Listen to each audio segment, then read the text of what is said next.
Hello,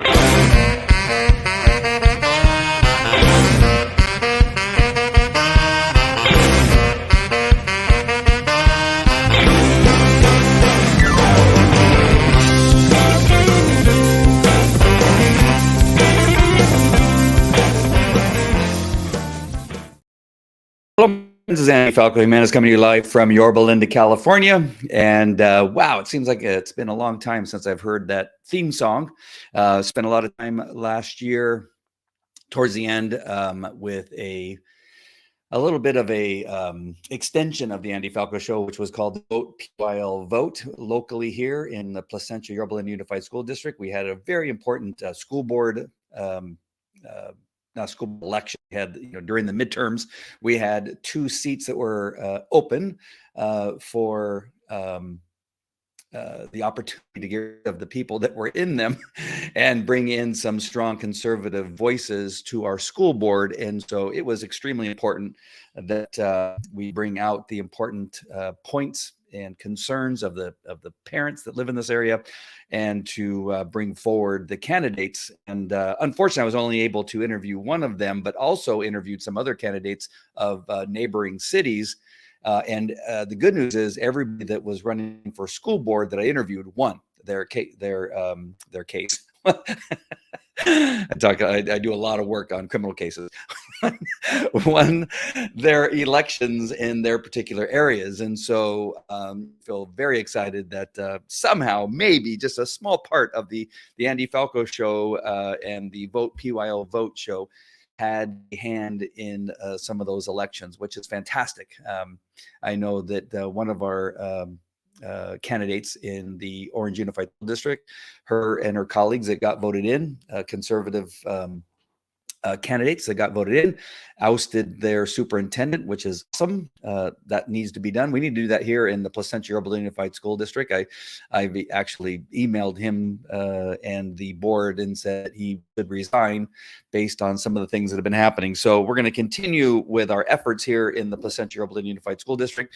But I'm going to be moving forward here with the Andy Falco Show. Have a few things in mind in the near future with possibly some other hosts. I'm in talks with a couple of people about where we want to take the show in the future and what we want to do with it. And it'll either be more of a local show, or we'll do both. We'll do a local show, and then we'll do a more expanded worldwide show on the events happening in the world. And one of them is kind of interesting, and I'll just throw this out there a little bit. And as you may know, my wife and I do a Christian conservative type of show, or a Christian show called the Living Fearless Devotional. And then I have one called The Fearless Man, which are both faith-based programs and podcasts. The show that I'm looking at doing right now is me alongside an atheist and our views of what's happening in the world. And so think about that. If that's something that seems interesting, go ahead and comment in the comment section if you think that would be something that would be interesting to have 2 hosts, which in many ways we have the same view on what's wrong with the United States of America and what needs to change, and how it affects not only here in the United States, but how it affects the world. And you may find it interesting that a Christian, a strong Christian, and a strong atheist can actually agree on stuff that's going on, but can also disagree on some things. So look forward to hearing what you have to say about that. Today we're going to be talking about Mr. Biden, and how, as a police officer of 21 years, a sex crimes detective, a family crimes detective, I'm still participate in the investigations of criminal matters throughout the United States and Canada. And the interesting thing is what we hear coming from the White House and Biden when he speaks is he speaks much like many of the criminals that I have investigated and had the good fortune of having a hand in convicting them of the crimes that they're accused of and putting them away in jail. And he sounds very similar to those men and women that have been caught. And it's just shocking because it's and I don't. So now I know where his son gets it from, gets his criminality from, and what he says and what he does. He gets it, obviously. The apple does not fall far from the tree, and wow, it's just shocking what it is that's coming out. Now, there's a whole lot of stuff coming out daily on this issue with the top secret documents that were found in first in Biden's office. They're in the Penn Biden Institute, if I think is what it's called, which the University of Pennsylvania, I believe it is, created this office where he would have a think tank. That always makes me laugh that Biden has a think tank. Anyway, that's what they have. And in there was, several documents, and some documents. There's probably more that they decided that we're just going to say 10 because it doesn't sound as bad as the hundreds that President Trump had in his possession. But we're going to talk a little bit more about it too. But now we found that he had documents in his garage, and who knows? And I just heard before I went live that there's a third document or back documents that have been found somewhere in his personal property. So with that being said, the response, not only of Biden, but of the other nitwits that you see in the news that pretend to know what they're talking about, how different they are in relationship to when a president had these top secret documents or sensitive documents. A president in possession of them is very different than a former vice president having possession of them for 6 years. Two different things. And they don't want to say, they say it's different because it's not as bad that Biden had them, but it's horrific that a president of the United States had possession of these documents. It's the opposite. It's the other round. This is always the case when we're dealing with Democrats. They live in an alternate reality, a crazy other world that just makes no sense whatsoever.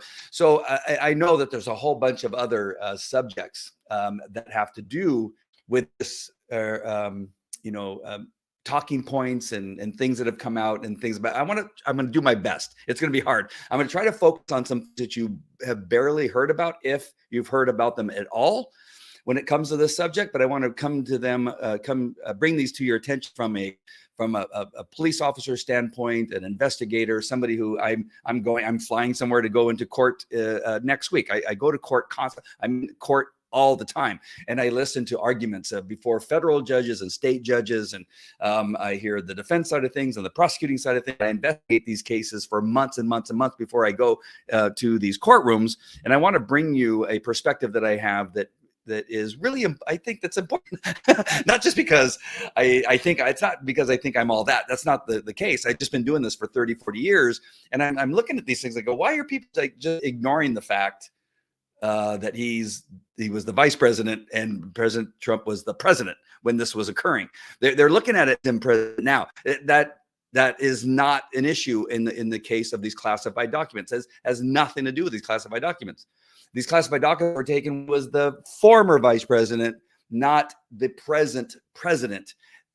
It doesn't matter. Okay, so let me go ahead and get a couple of these things. I'm going to take down something here really quick. Hey, Sarah, nice to see you. I'm glad that you're interested in hearing what I have to say. I do appreciate that very much. And so, oops. Wow, I clicked on I almost lost everything there for 1 second. Okay, so let me go ahead and take down my name. That way it doesn't block what I'm about to put up.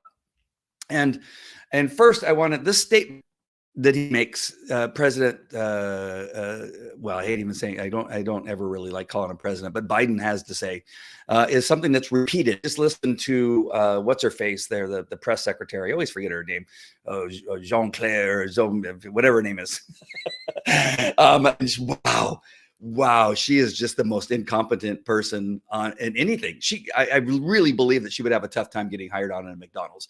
Here she is, the press secretary for the president of the United States, and I just listened to her and go, "Oh my gosh, who thought that she had the chops, that she had the intelligence, that she had the ability to be a press secretary?" It just is beyond me. It's like hiring somebody to say like Pete Buttigieg to run the transportation of this country. Makes no sense whatsoever. Like whose idea was this?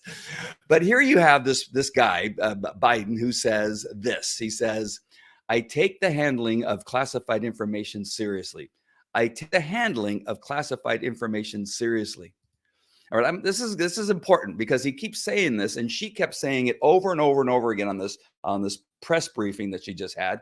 I don't know, it might have been an hour or two ago, but it was repeated. That's all she kept saying. And you would think that you would, if you heard the questions being asked by the press, and you would listen to or read, or in a meeting, you would kind of be briefed on, what's coming out about this thing, that nothing that has been leaked or reported on gives any indication that anybody took the handling of these classified documents seriously, that anybody did, especially not Joe Biden. To say this over and over again, I take the handling of classified information seriously, and then hear everything that has to do with these documents being in this office, in the closet, that he apparently, I don't know if he's ever even been to this office, or he may have been, who knows, how'd they get there? That doesn't show that somebody took anything seriously about that. That in a garage next to the weed whacker in the leaf blower, that anybody took the handling of these documents seriously.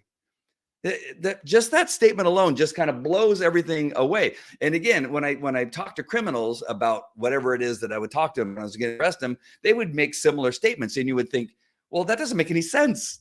Like, oh, I talked to a child molester. Oh, I love children, and I would never harm them, and I would never hurt them, and they deserve to be taken care of and protected. And then you would find out they did all these nasty things to these children. And it's the very same thing, that they say the opposite of what is actually shown in the evidence. And they just keep repeating it and repeating and repeating it, hoping that somehow that lie would come through and infect people's brains. And unfortunately, there are a number of people in the country. Well, he said that he respects the handling of these documents, that he takes it very seriously. So I'm going to ignore the fact that they were in a garage next to the pooper scooper. I used to pick up the dogs that got kicked out of the White House, that these documents are kept to the pooper scooper inside the garage. I mean, it absolutely no sense. So let me just go in there, and they're comparing it to the Trump thing. And so I'm just going to bring this up for 1 second. And so first thing you need to know why this is different. And again, I think that there's some things that could have been done better, of course, and how it was handled with President Trump. But you got to remember that Trump's documents were never misplaced. They were always under guard. We know this because even in the reporting is that they've always been at Mar-a-Lago, and they've been in this locked room. President Trump has Secret Service that's in his home constantly and around him. So they're in a locked room. They're in this secured location that's fenced in inside of a building that has security, has security video, that has Secret Service.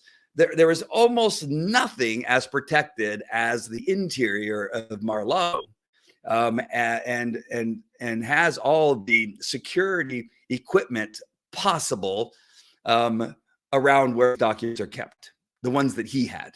All right. Secondly, they were handled just as the White House archivists had recommended. So they had come in, the FBI had come to the office, and they're looking, and everybody is there. Everybody knows where they're at. It's not like they just went off somewhere and they were, in, Trump's garage and house in Walla Walla, Washington. I don't know if he has a house there, but I'm just saying that if he had another residence somewhere, that they were kind of being shipped around. They weren't in his office in New York that we know of, and I've not heard of that yet. But they've been in this one location. Oops, what happened to my thing behind me? Sorry. We're gonna have to lose the logo there. Apparently, maybe somebody called me. Sorry about that. But that's an important distinction, right? It's really important to understand that is an important thing to understand, that that nobody ever lost track of them. They were always in that one place. The next thing is that Trump was the president, and he has the power to declassify. The president has the ability to declassify. That is extremely important. The president, he was the president at the time that he took hold of these documents, and his taking of these documents. And again, everybody wanted to tell you that they were nuclear secrets and launch codes and all this kind of stuff, when in fact that there's no proof that they were any of those things.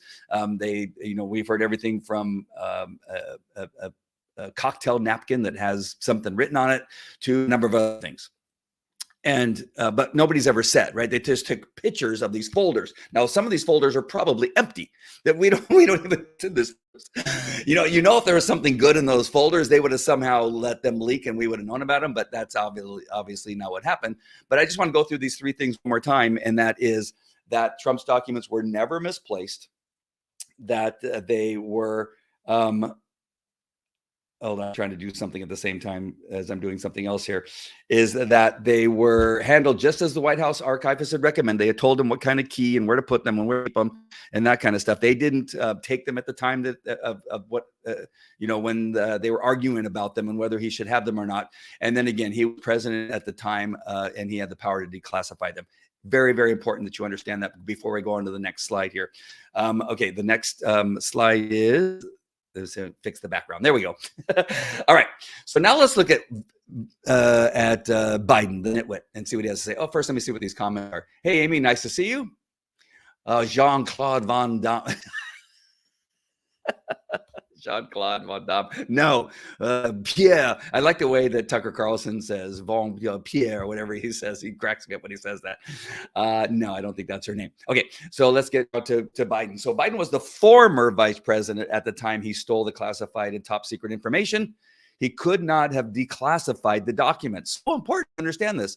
So you had the president who had classified documents. He thought that, he could keep them, or maybe, what have you, with what you want with them. And again, understand that if there was a document that was written that said, we're going to drive the president to, A location, and then the B location, he's going to speak at C location, and then we're going to return him back and all that kind of stuff. Prior to that occurring, all the instructions there occurring, it would be top secret. But once it's all happened and it's over with, now those instructions are no longer classified necessarily. And if the president wanted to, he'd say, I want to keep it because that was really one of those fun trips that we took, and the information that's on there is pretty cool. But now that that's over with, it's no longer sensitive information, and I'm going to unclassify that or declassify that as top secret information, because now what it's no longer sensitive. It's already happened, and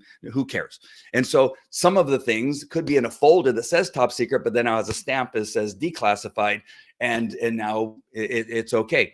And so these are the things that we are thinking that may have been in President Trump's, but he can do that. The nitwit Biden, he can't. Biden was a former vice president, and he could not have declassified that information. Now, the next thing there is that he had them float around his properties for 6 years. And I want to know who had access during those years. And that's really important. Now, in Mar-a-Lago, where these things were, surely, Donald Trump Jr. maybe had access to the room where they were at and that kind of stuff, or other people. And that's concerning. And we should look into that. And, did he have a key and that kind of stuff? That's really important. But again, were they declassified and now he had access to it? Or were they classified top secret and had access? Knowing the distinctions are important. And that we don't know. But we do know that that Vice President Biden didn't have the ability to declassify them. So who knows what's happening there? And during those 6 years, did Hunter have access to any of those documents during those 6 years? Was he taking those boxes and moving them from place to place? Was he moving them and then putting them down and going, I want to know what's happening? Because we hear the documents had to do with China, Ukraine, Iran, UK, at least in the first batch. And funny enough, Hunter was doing business in China, the Ukraine, where he was making tons of money from Burisma, and in the UK is where the Steele dossier came from one of the spies there. So why those three? And why were they in this office where seemingly Hunter may have had access to them? And how important is that to know? I think it's extremely important. I don't remember Donald Trump Jr., I'm just using him as the example, being able to use the cocktail napkin that supposedly was found to in himself with uranium from some god-awful country. We don't know that. But we do know that Hunter did make millions of dollars for him and the big guy at these different locations that were on the documents that were found in the Penn Biden think tank office. Okay. Who moving? Did they have top secret clearance? So we hear Biden. I'm going to go through the things that he says here. We hear him saying that, well, I didn't know what was in them. I didn't know these things were around there. Well, then who was moving them around? Did they have top secret clearance? That's a bigger question. If you, Dementia Joe, didn't know that these documents existed, how did they get moved into your properties, into your office, into your garage next to the dog poop picker upper, the pooper scooper? Why are they next to the pooper scoop in the weed whacker? Who put them there? The gardener? Did the gardener find these top secret documents and put them there? Did the housekeeper? Who did Dr. Biden? Did she find them and put them in there? Who does she have top secret clearance to be able to move these things around and to look at them? No, I don't think so. How did they end up there? And then the last little bit I have on here is, if he did not know anything about them, who stole them and why were they on his property? Did they have top secret clearance? Just exactly what I said. A really important thing that we need to remember. And this is what I think the media and the other people that are speaking, even congressmen that I've heard, nobody has talked about these things. Like it's one thing to know that President Trump had documents in the Mar-a-Lago. He was president. He took some things as memorabilia, quite possibly. He declassified them, quite possibly, and then moved them into his office. And now there's an argument between him and the archivists who decided, hey, we don't want you to have those. We want to have them for whatever reason, right? And there's this argument. The FBI is there, and everybody's talking, and everybody's there is discussing these things that are in a place that they say, okay, now what we want to do is lock it in this manner. And the Trump team says, okay, and they lock them, and the Secret Service is all there making sure that that's one thing. But now instead, and they say this is not as bad, that we have these top secret documents about China, Ukraine, and the UK, and then who knows what the one is that's in the garage, and the other third one that I just heard that was reported that they found. What are those? And how did they get there? If you didn't take them there, if you don't know what they are, then who knows? You think that that's less dangerous? You think that that's less of a problem? Why are they not talking about this? So here, in fact, is what I hear criminals say all the time, and not about documents, of course, but about their cases and what's happening is that they inadvertently misplaced them. If I take handling of classified information seriously, how is it possible they got inadvertently misplaced? If you're taking something serious, and I'm trying to think, so I had a license as a professional explosive detection dog trainer and narcotics detection dog trainer. I had a license from the ATF and another license from the DEA. So the DEA and the ATF trusted me enough to give me a license. And in these safes and these what's called a magazine, where a magazine was where you keep high explosives, I was given the ability to have high explosives in a magazine and dangerous narcotics. And I had to jump through a bunch of hoops, much like a security clearance, that I had to go through a background check. I had to have my premises inspected by the DEA and ATF, and they cleared me for having these explosives so that I would be competent enough to take care of them. And so I took the handling of explosives and narcotics, illegal narcotics, dangerous narcotics, and very dangerous explosives, C4, dynamite, ANFO, and what else did I have? Det cord, and sheet explosives, all kinds of explosives, right? And I had them possession, like they would have, an entire block of a neighborhood if anybody decided to use them illegally. And so I had a license, and I took the handling and the license of them very seriously. I never misplaced them. Never inadvertently, I knew where they were. I had to keep a list of where these things went. I took them out, so I had to write down that I took them out magazine, and then I placed them somewhere, and I would mark down where they were placed, and then I would take them and put them back, and I had to mark down the time and dates that they were put back, and that they were put back into the magazine. That is taking the license and the substance itself, the sensitive stuff, and taking it seriously. Okay. Inadvertently misplacing them is not taking and handling classified information seriously. The next thing here is that I did not know they were there. How many times did I search a somebody's car and find narcotics, cocaine, a block of cocaine, a pound of methamphetamine, or a gun, or a weapon used in a murder, or some other, something from a rape or a child molestation, that pictures like, whoa, how did those get there? This is where I see her Biden on an interview say, well, I don't know how they got, I don't know who put them there, I don't know how they got there. Wait a minute, you take the handling of classified information seriously, and yet you say, I did not know they were there. I don't know what is in those files. I don't know how they got there. You are the one, Biden, with at the time of being a vice president, the need to know status, and that's all he had was the need to know status. He didn't necessarily have the clearance, but he had the need to know status while he was the vice president, while he was in what's called a SCIF. A SCIF is a sensitive compartmented information facility. A SCIF is where you take these documents, you sit down in a SCIF in a location that is a sensitive compartmented information facility, and you're able to read them. They're not supposed to leave that facility. They're handed over to somebody who has the clearance to take them and put them where they need to be in this secure location. Much like the explosives were kept in a magazine and taken out to do a specific thing, and then back into the secure magazine. Same thing with these documents. And yet, if he says that he takes it seriously, but then he says, I inadvertently misplaced them, I did not know they were there, and I do not know what was in the files. And he keeps, there's this level of deniability that he's trying to hang on to, but can't. He can't.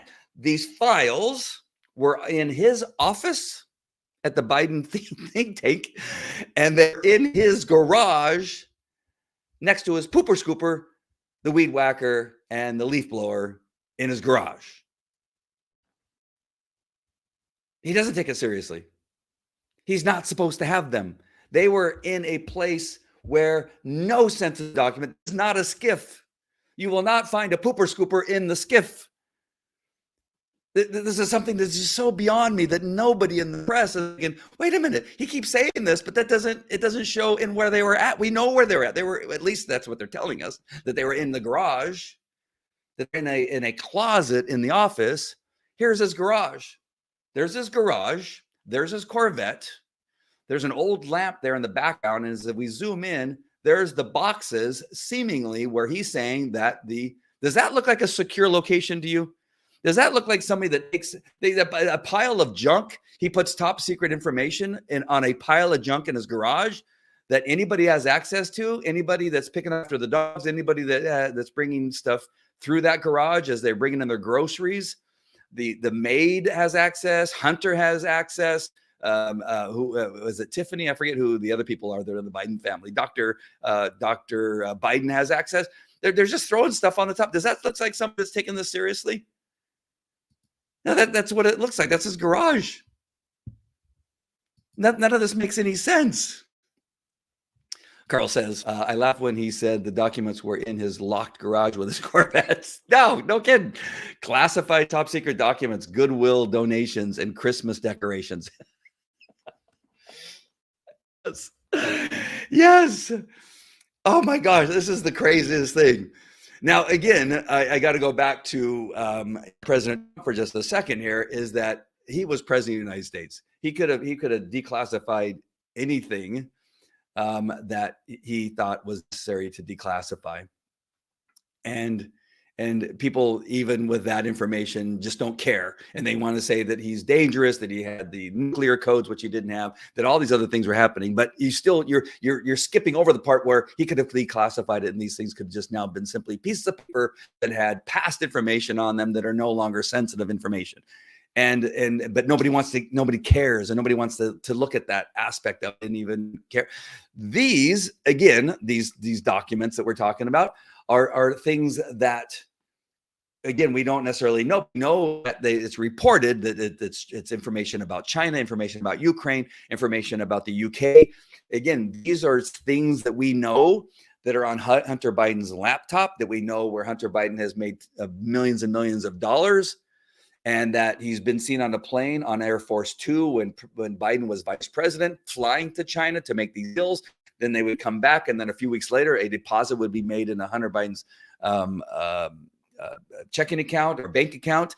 And then there's emails saying 10% goes to the big guy.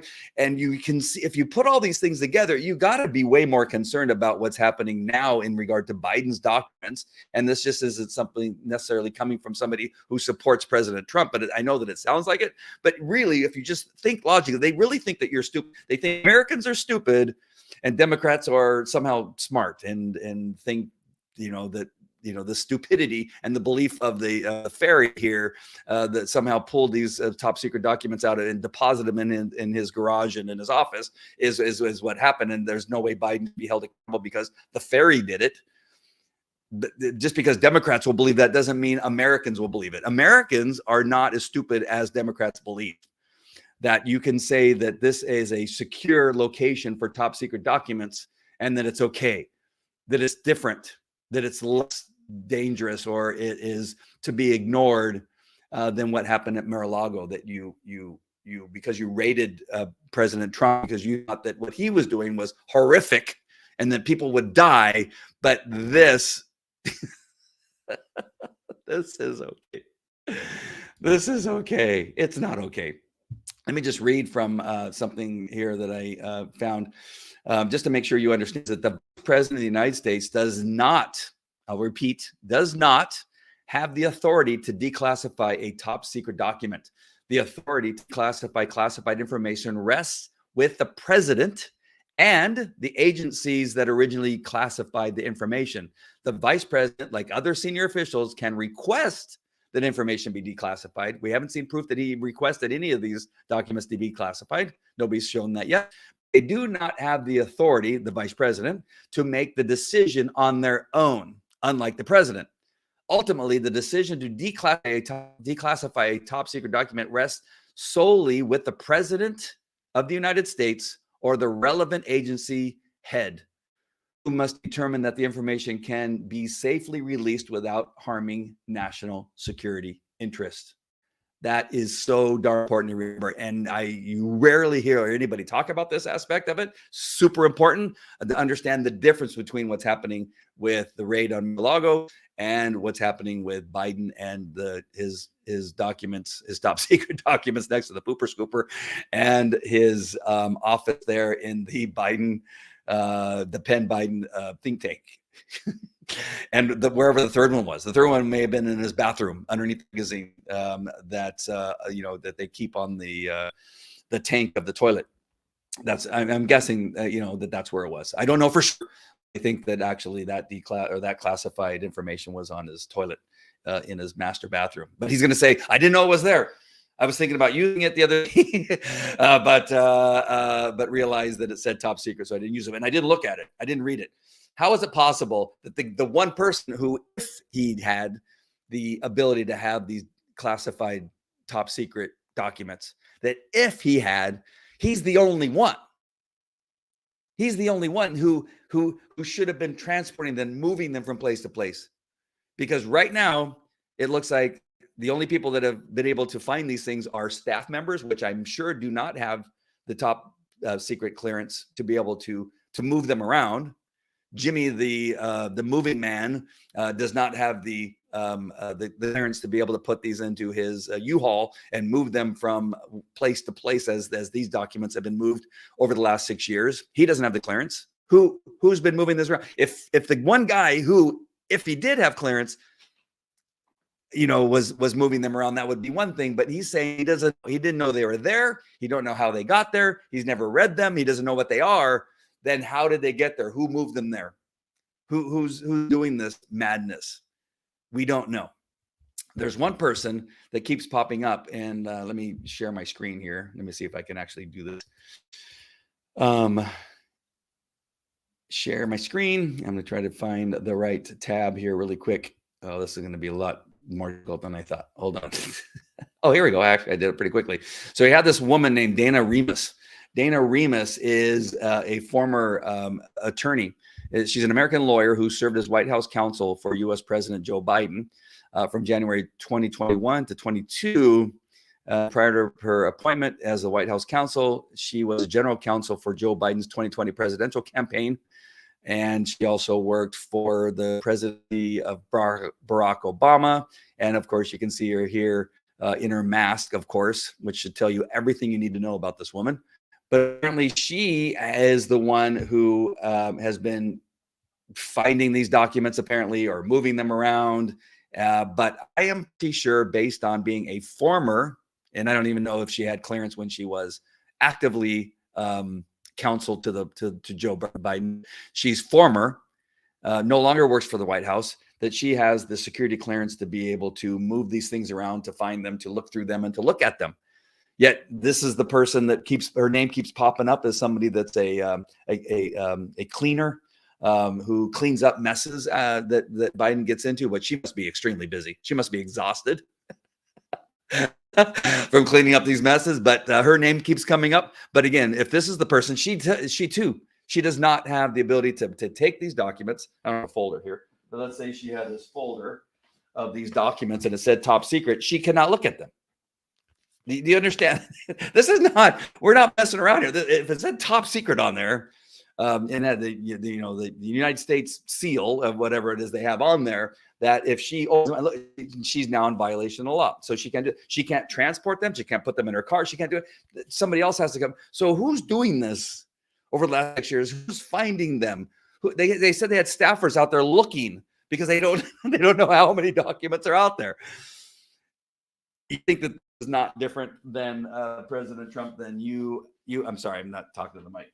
Then you have lost your mind. So this is again, there's so many factors of this that I'm trying to not go into them, but just understand the difference between the president and the vice president. Understand that these things are in places that is not a skiff.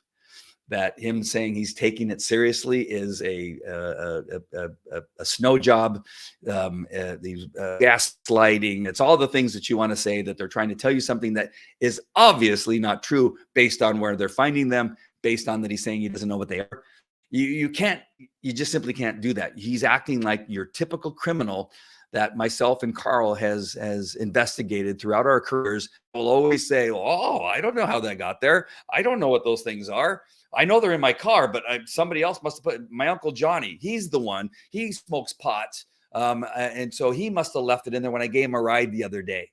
Oh, that open beer can that's in the back seat. Oh, I was giving my cousin, Lenny a ride, and he left the open container in the back seat. So this process, or this default that criminal minds have to blame other people and to pretend that they know nothing about what's happening, is typical criminal activity, which clearly Biden in his entire life has been a plagiarizer, a liar, and a criminal, and the big guy.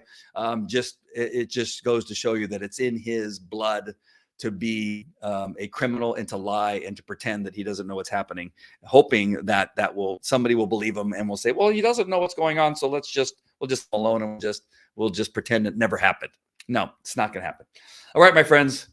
I hope this has been helpful as you go forward, and over the next couple of days. I can't wait to hear more of what they find, and who finds it and where it came from, and the gaslighting that's going to continue over the next several days. So thanks for watching. Glad to be back here on the Andy Falco Show. Look forward to having other shows that we'll bring to you. And let me know what you think about the idea of me and an atheist doing a show together, or a more local show where we just go talk about the news that's happening more on a local basis here in the Yorba Linda, Placentia, Brea, Anaheim area. So let me know about that. All right. I'll talk to you guys later. Thanks for joining me, Sarah and Amy and Carl. I'll be looking forward to seeing you at the next one. All right. Take care. Talk to you later. God bless. Bye.